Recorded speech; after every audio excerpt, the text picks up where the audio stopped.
G'day, it's Nigel here. Welcome back to the Sax School Online podcast. So there's loads of new saxophones on the market these days. Do we really need another one? And how can you make something new that's significantly better anyway? Well, to answer these questions today, I'm talking with Jamie Straker.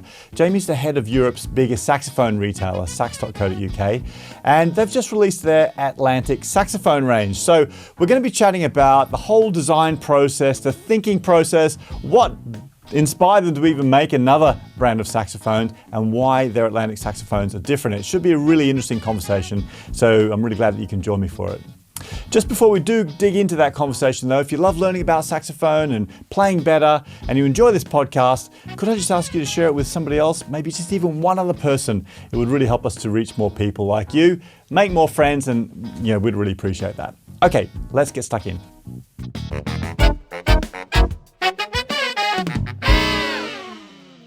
So Jamie, we've got loads of people learning with us at Sax School, like thousands, but there's hundreds of them in the UK here. And I'm always saying to them that if they get the chance, they should go pop down and check out your London shop, the sax.co.uk shop in London, because it's just brilliant. You've got so much stock in there, so many different saxophones, so many different finishes and brands and all sorts to check out. It's brilliant. However, it also makes me think, with so many of them on the market now, what inspired you guys to go and design a whole new range of saxophones? Yeah, so I've been working in music retail now for about 20 years. And throughout the years, I've done the marketing for sax.co.uk, and nothing excites me more than seeing a new instrument. I think that's the same for a lot of us, right? People tell us not to get too excited. But I think there's something, built within, people say, focus on your playing, which of course is the most important thing. But I also believe that, an instrument can really inspire you. If you've got it hanging up on the wall or somewhere around and it's looking at you saying, play me, pick me up, give me a go. I feel like that makes you practice more. And so to answer your question, I felt like there weren't too many unique instruments on the market. I feel like a lot of saxophone manufacturers nowadays, they're trying to focus on replicating something from the past, which is not anything necessarily wrong with. But I feel like there's a lot more to be said about creating something newer and potentially different that has its own character, that has its own vibe. Yeah, that sounds exciting to me. And I do completely agree with you. It's something I talk to our members about a lot, actually, finding a saxophone that actually makes you want to pick it up and play it. That when you walk in the room, it's exciting. And you get a buzz every time you blow through it. I don't know, it could be the sound, it could be the way it vibrates, it could be, the way it looks. But either way, it needs to be something that really inspires you. Yeah, absolutely. As I was saying, it is obviously the most important thing is practice. Practice is number one. But I do think equipment is very important. Not only that it facilitates you to play to the best of your abilities, but really inspires you as well. Yeah, absolutely. So you mentioned that you want to do something different to what other makers are doing. So where do you start? How do you start that process? Because I agree with you. When I look at new saxophones, I get to test a few here as well, and for the YouTube channel. And a lot of saxophones tend to be kind of the same, right? They're either to me, it seems like they're maybe Yamaha derived or they're Selmer derived. So where do you start the whole process? Okay, well, this has been the hardest part of the project, and the main reason it's taken so long. This first model has actually taken me about 5 years from start to finish. The problem being is that when you approach most factories to make you a saxophone, they give you a catalogue with a load of product codes on there, and they say, yep, which one do you want? Okay, send us your logo. What lacquer do you want? Right, there's your new product. And I think this is part of the reason why a lot of modern, mainly Taiwanese instruments are so similar, because they're picked out of a catalogue, they're branded, and they're sold. But it was really important for me to start with a blank page and choose elements from different component designs that would work together to create something a little bit different and new and fresh. After a lot of searching through different factories, I finally found one that was willing to sort of work with me to, try different things out and create things that not only aesthetically, really pleasing, but also, it plays slightly differently and it has its own sound and character. Taiwan's a really interesting place. I don't know if you've had the chance to get out there, have you? I haven't, but there are so many amazing saxophones coming out of there these days. And it's funny, I think there's that a little bit of a stigma that some people have of, oh, it's not made in America, or it's not made in France, uh, or it's not an artisan sort of handcrafted, maybe in Italy saxophone, it can't be as good. But actually, they're amazing. And not only are they amazing, am I right in saying that so many of the manufacturers now, that you may not even be aware of, are actually producing their saxophones over there, right? Yeah, absolutely. And what was so interesting, like the first time I went out there, was the pride that they have in saxophone manufacturing. So there's a city outside of Taiwan called Taichung, and they have a long, rich history in saxophone design and manufacturing. And there's a certain area called the Huli district. And within this district, everything is saxophone themed. It's absolutely amazing. So you go down the streets and all the street signs have got saxophones on them. There's a big statue in the middle of the district. So they're so proud of this history, and it's really evident to see in the quality of their instruments. And so what was so interesting was visiting different factories and meeting different people. So many of the factories are run by what they call their third generation. So you have people running these factories that are still in their 70s or 80s. You know, they've been doing this for so many years. But the problem I had in terms of creating something new is that these folks would very often not really want to do anything different. They had their set formula, it worked for them. Of course, they're creating amazing instruments, but they weren't really willing to do something new. So I managed to find a younger, sort of more dynamic team of people who are willing to take on this project, take on my ideas and run with it really, which has been really exciting. And even though, I found these guys, the whole process has taken so long, so many different prototype models coming back and forth. Because with the saxophone, you can make the smallest changes, maybe to the angle of the neck, to any of it, and it can make a big difference. I mean, have a look at some products on the market, these tone enhancing tools, they can be a tiny bit of metal, which, people are saying make a huge difference. So if you think with the, fundamental design of the saxophone, you can change it tiny amounts and it can make a big difference. Yeah, absolutely. Fascinating, actually, that you've approached it in this way. I think it's inspiring. I'm really excited to actually get one of these in my hands and have a blow and see what you've been up to. So you mentioned that there were loads of elements that you wanted to change, and I can understand why that would be a challenge talking to a factory that are used to producing things in a certain way. So were there certain things, like certain elements on the saxophone, that you wanted to combine? Where did you start that thinking process?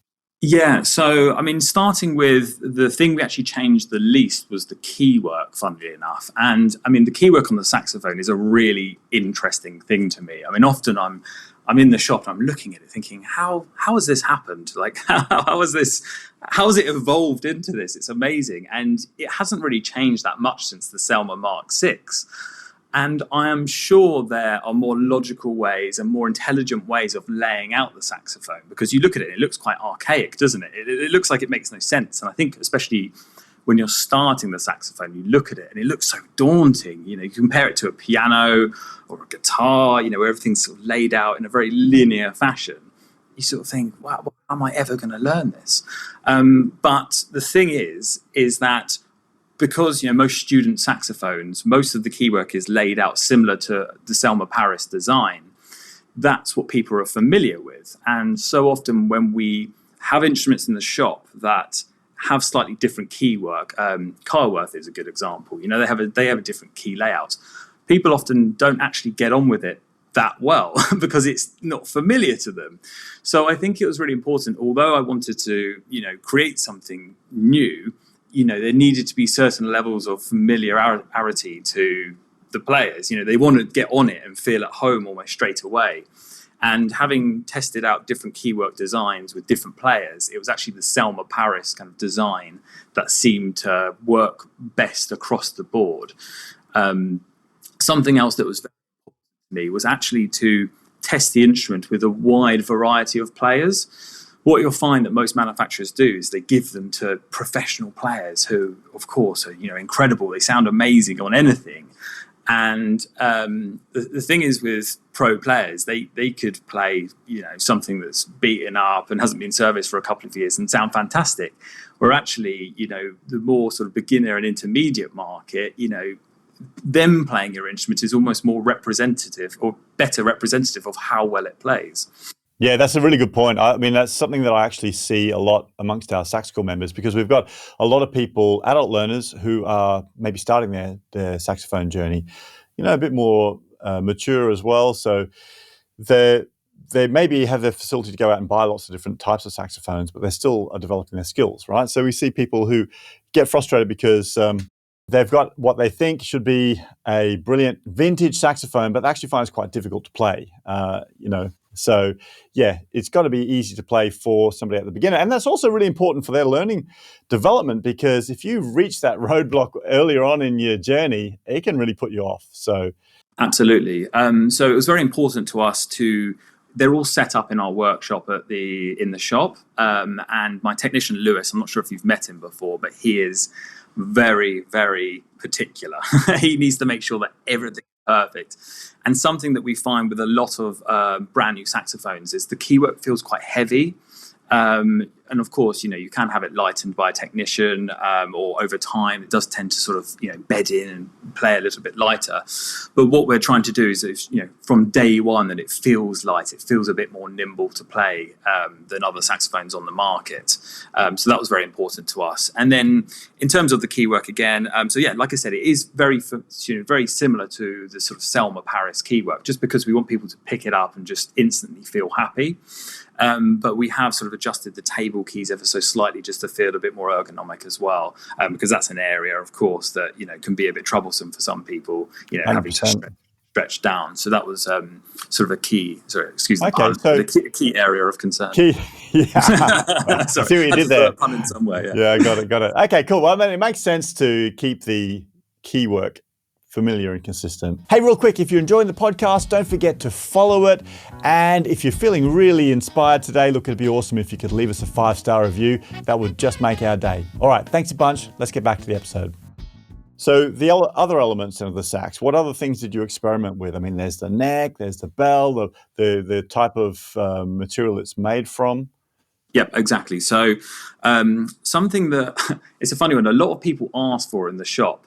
And sometimes you think, well, that's impossible. They ask for a dark sound that's bright. And I know it almost sounds ridiculous saying it, because you go, well, they're two different things. But actually, there is actually something to be said about that.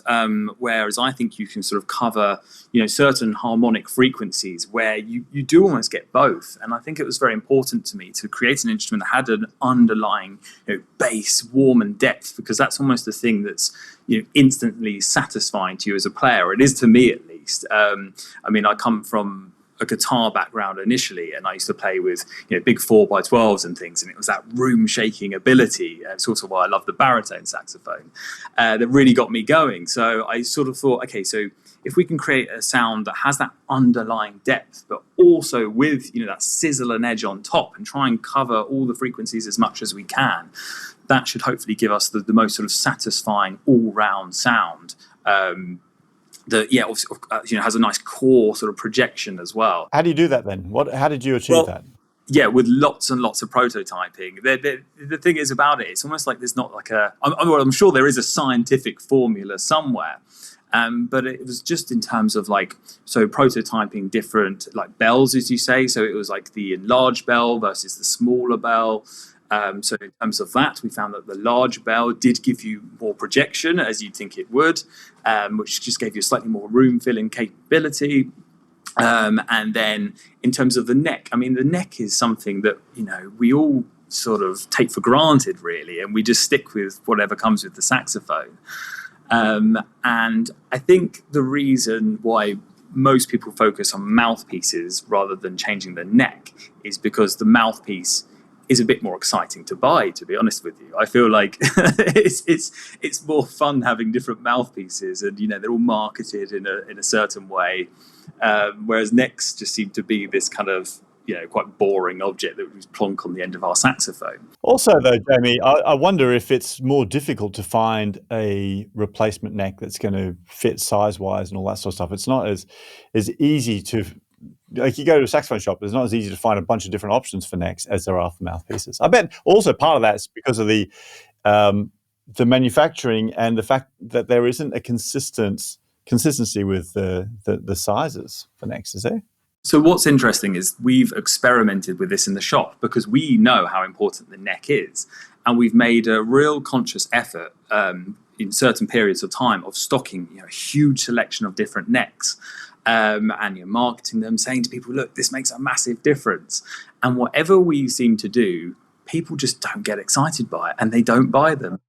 So we've given it a really good go, and that's actually the reason probably why you won't find a good selection of necks in shops, is because they simply just don't sell. Of course, you sell the odd one here or there. That's actually really interesting to me because the neck does make a big impact on the sound of the saxophone, right? I mean, it's at the top of the instrument, and you can achieve a lot. I mean, I've actually been experimenting with a P. Moriat silver neck on my tenor. I'm finding on my Godala tenor that makes a difference. I like the different timbre, and I like the different necks you can get on the Yamaha saxes. I think they make a big difference. So that's fascinating that people don't get it yet.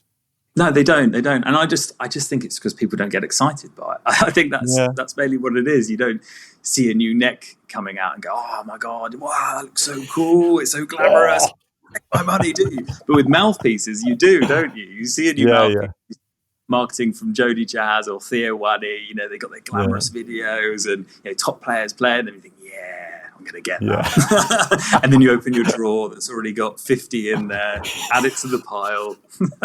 that little guilty feeling, but also some satisfaction. Yeah, exactly. But we all love it, don't we? They all say.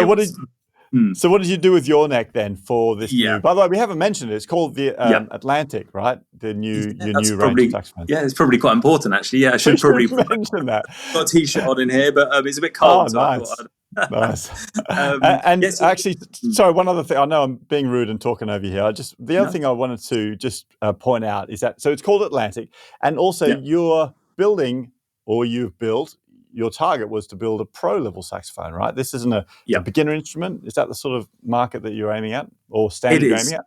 Yeah, I just wanted to initially design an instrument that just had every bell and whistle on it possible, basically. In terms of Taiwanese manufacturing, I haven't held back on anything at all. I wanted to make the best instrument possible.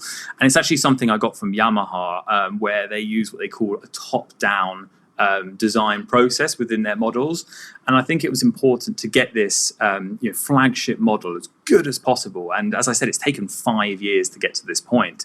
And then what I can do is utilize the designs and elements from this instrument and strip it down into a more affordable, probably intermediate instrument in the next year or two. Once I've had a holiday and a break after this ordeal. But yeah, so it was important to sort of set the foundation with an incredible instrument. Well, hopefully everyone will find it incredible. We absolutely love it, and then work down from there. It's unlikely that I'll do a student instrument. But yeah, I will be looking at a more affordable intermediate level instrument as well in the future. Yeah, that's really interesting. Oh, well, I love the sound of everything about what you're doing. Now, the fact that you're trying to do something different, that you've gone to such lengths to test and experiment with different combinations of things to get something that's exciting and stands out. So we know it's a pro-level instrument. Are you doing an alto and a tenor? And what finishes are you doing? Yep, alto and tenor. So initially we're starting with a cognac lacquer, which seems to be very fashionable at the moment. I mean, I personally love the cognac lacquer. I almost think it's sort of the new gold lacquer in a way. It has a rich opulence to it, and it changes colour in the light. It looks absolutely beautiful. And the engraving really pops out against it as well. Just to touch on the engraving quickly, that was also something very important to me, because a lot of manufacturers nowadays, I mean, I shouldn't really call out Selma Paris, but I'm going to do it anyway. They're moving to sort of laser etch designs that are done by machines. And for me, I do think it's a bit of a shame, really, because I think there's such artistry in the engraving process. And often these engravers, they've been doing it for decades. And I just think it's fantastic. I mean, I think the best engraving in the world is probably Yannick Asawa.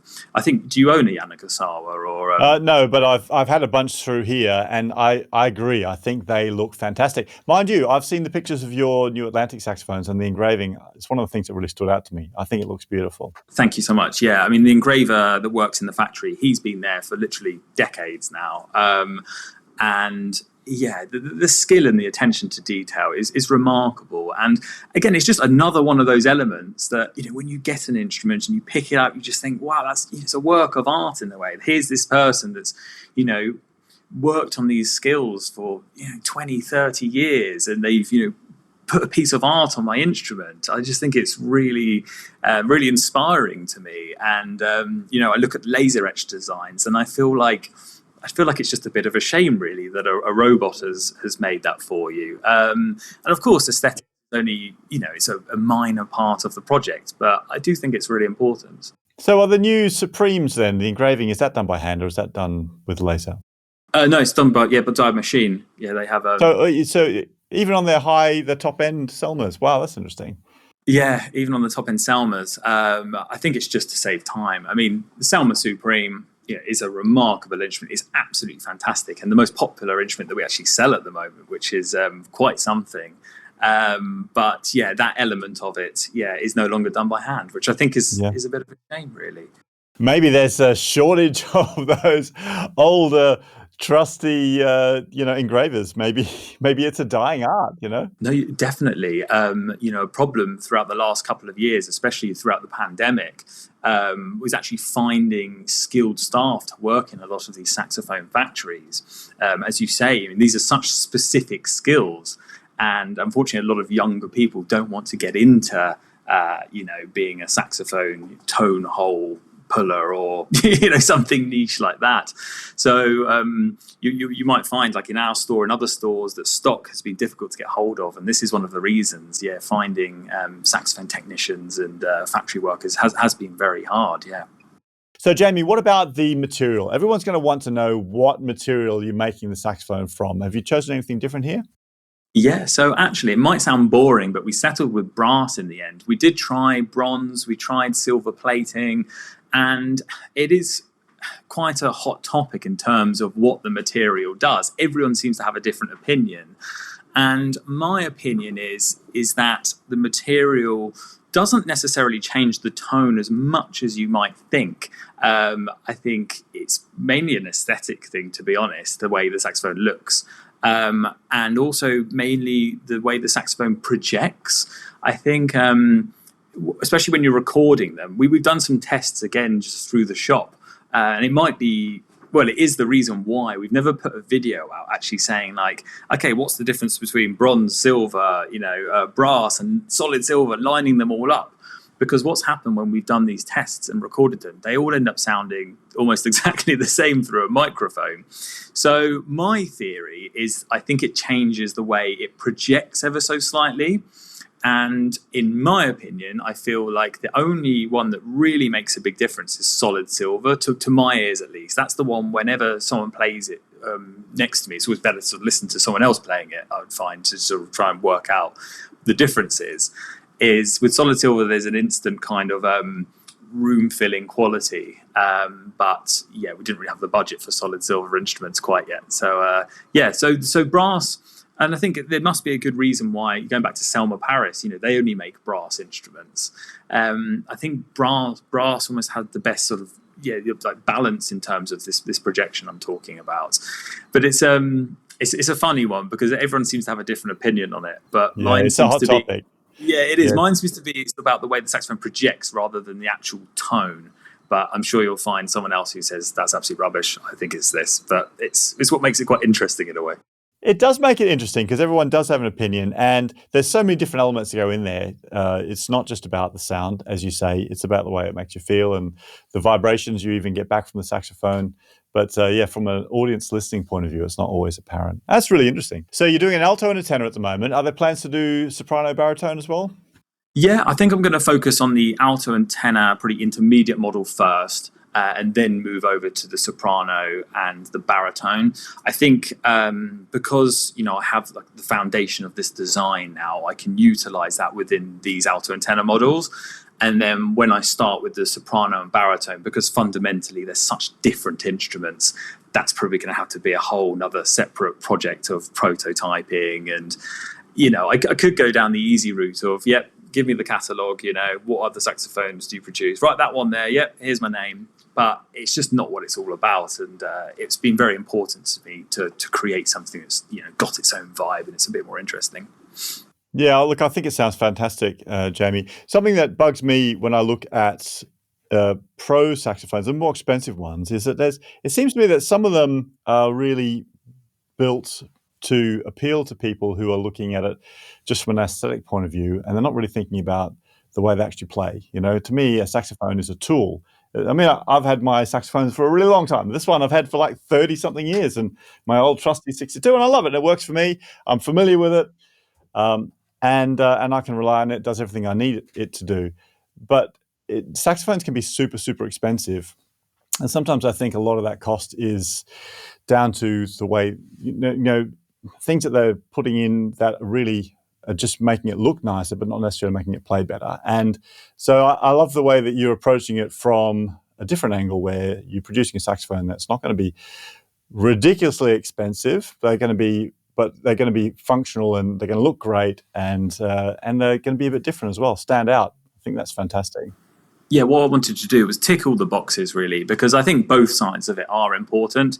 The aesthetics are important, and of course, most important is the playability and the way it sounds. I think all of them just contribute to the general way it feels and the way it makes you, just the way it makes you feel when you open up the case and you think, this is amazing, I love it, and then you play it. It's from every part of the process, from just looking at it to putting it in your mouth, blowing down it, hearing it back if you've recorded it, all of these elements I wanted to tick. And actually something that was also quite important in terms of the testing process was actually to record all the instruments. There's so many players nowadays promoting themselves mainly on social media platforms. There's probably more players putting themselves out there in that way rather than actually going out there into the world and gigging. Obviously debatable, but you get my point. There's a lot more people heading in that direction. So with every single instrument, we also recorded them as well, just to see how they sounded and how they came across through microphones, which I know isn't going to be important to everyone, but hopefully it just shows the attention to detail with every single element that I took over it. For better or worse, I'm quite particular with things, and it keeps me up at night thinking about what case I should supply it with, or what mouthpiece. And in terms of that side of it, I wanted every single part of it to be something nice, because again, so often you'll get a saxophone within this price bracket, sort of the lower end professional price bracket, and it comes out in this massive big plastic horrible case, and you just think, it's a bit disappointing. You open it. Well, that's the first thing I need to update. Yeah. Yeah, exactly. Yeah, you shouldn't, when you're spending that money, you shouldn't really need to update anything. And you sort of open the case, and it's got some strap in there, which sort of you just throw straight in the bin. That's gone. Mouthpiece. Oh, what's this? Like, that's a waste, isn't it? Straight in the bin again. So every single element, every single thing that comes with the saxophone should also be really useful and should be really nice, and you like having it. So it's coming with a really lovely leather strap. Okay. The mouthpiece I've designed in conjunction with Sios. Brilliant. So I thought the Sios mouthpiece worked particularly well because it sort of runs in line with what I've been trying to do with the saxophones, that it's something sort of, again, unique and bespoke. So with the mouthpiece, we actually created a totally new mouthpiece using their 3D printed technology that's complemented the saxophone really well. And I appreciate that most people are going to have their own mouthpiece. They'll have something that's specific to them that they really enjoy. But I at least think it's nice to open the case and have something you can use, and it will give you something maybe slightly different. Or if you're a beginner and you've still only got your Yamaha 4C, oh wow, I've got a really nice mouthpiece to use as well. So yeah, it was important to me that good starting point. When you get the saxophone, every single thing that comes with it is something nice and not something crap you're going to throw in a bin. That sounds great, Jamie. So look, I'm excited. I can't wait to get hold of one myself and to have a play and experiment with it and share it with our sax school people as well. So when are the Atlantic Saxophones going to become available? Yeah, they're going to be available mid-April. They're going to be available from the shop, so sax.co.uk, or Sax as we're calling it now. I'm also looking for other saxophone retailers to hold them. So if you have a preferred shop to you, get in contact with them, get them to send us an email at atlanticsax.com. You can also purchase them direct from there. And I'm excited to get them out into the world, and excited to send one to you as well, Nigel. Hey, don't forget you can grab the full transcription from today's episode over at saxschoolonline.com/podcast. And we'll also include links there where you can go and check out sax.co.uk and the new Atlantic Saxophone range. I think you're going to like them. They sound really, really interesting. Also, if you're not yet a Sax School member, there's a link where you can also grab a 14-day trial for Sax School. It's a brilliant way for you to go and see what we're doing, see how we're helping thousands of players from all around the world at all levels too. So with the 14-day trial, you get a chance to try out our thousands of lessons. You can also get some help from our amazing team of tutors, connect with our community, even attend one of our regular live stream sessions. There's loads to keep you busy in there. It's all free to get started, and there's a link below. But that's it for today. Keep practicing hard, and we'll catch you next time.